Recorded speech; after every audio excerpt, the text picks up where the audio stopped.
The Lord be with you. And with your A spirit. reading from the Holy Gospel according to Matthew. Glory to you, O Lord.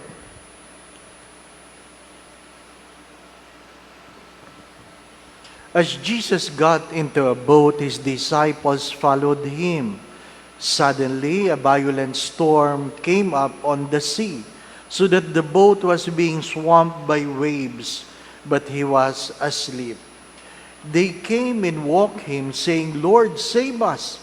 We are perishing." He said to them, "Why are you terrified, O you of little faith?" Then he got up, rebuked the winds and the sea, and there was a great calm.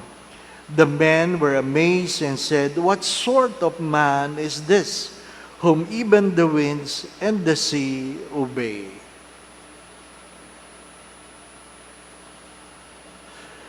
The Gospel of the Lord. Praise to you, Lord Jesus Christ.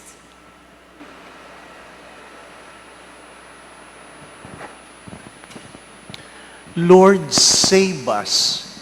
We are perishing. Who could say those words? Why I ask the question? Why I ask the question? Because Peter, Andrew, James, and John would not say those words. Why? They were fishermen. They know that there are times the sea will not be calm. So who could ask the question? Who could say the statement? Those who are not fishermen. I asked my student, who could say that? Father, baka si Matthew, pera lang ang harap nun eh. Di ba? We can speculate. But if you do not know, perhaps the place, you will be afraid. Pangkaraniwan yon. Pangkaraniwan yon.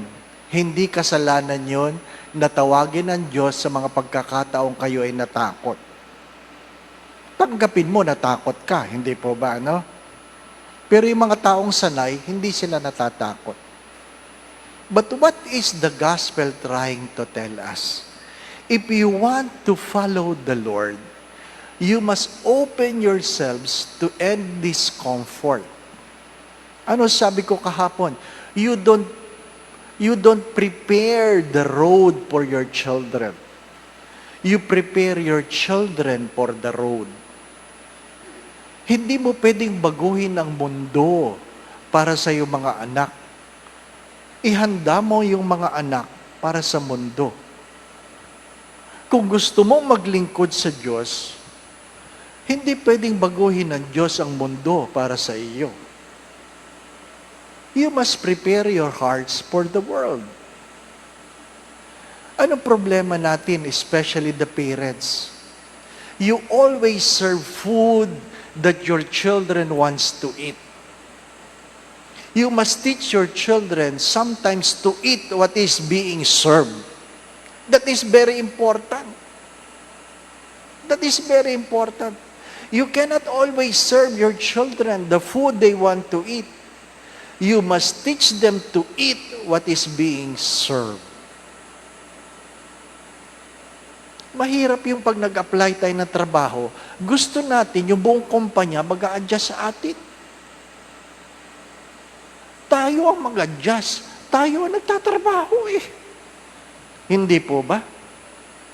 My dear friends, my brothers and sisters, even in serving God, you cannot expect that the church you are serving will adjust to your whims. You cannot expect that the world will change because you are serving God. What God is trying to say, you must be willing to address all your discomforts, even your fear. Second, ano sabi doon? Hindi naman niya sinabing, oh, what kind of God we have. Ano sabi sa last statement ng gospel? What kind of man is this that the winds and the sea listen? Sa madalit sabi, matagal mo nang kasama si Jesus, ang tingin mo pa rin sa Diyos ay pangkaraniwang tao. Mahalagang mahalaga yon. Anong meron sa first reading? Do not forget this. When God speaks, someone has to prophesy. Ano ibig sabihin nun? Because the Word of God is a creative word. What He says, it will happen. It will happen. Mahalagang mahalaga po yun. Ano po? Kaya nga po, sa pang-araw-araw na pamumuhay, suriin natin ating mga sarili. Suriin natin ang ating mga sarili. Do not entertain the thought that in following God, the world will be smooth and sweet for you. Sometimes, in following God, you will be hated by the world. Amen. Yes, Jesus is a man, but not an ordinary man. He is God, that's why the wind and the sea obey Him. Second, if we want to serve God, do not expect that the world will be prepared for us. When we serve God, we have to prepare ourselves. Paalala ko lang sa mga magulang sa mga panahong ito, kahit gaano kayo kayaman, do not serve your children what they want to eat. Allow them to eat what you serve, because that is the reality of the world. The Lord be with you. And with your spirit. And may Almighty God bless you, the Father, the Son, and of the Holy Spirit. Amen. We go now in peace to love and serve the Lord. Thanks be to God.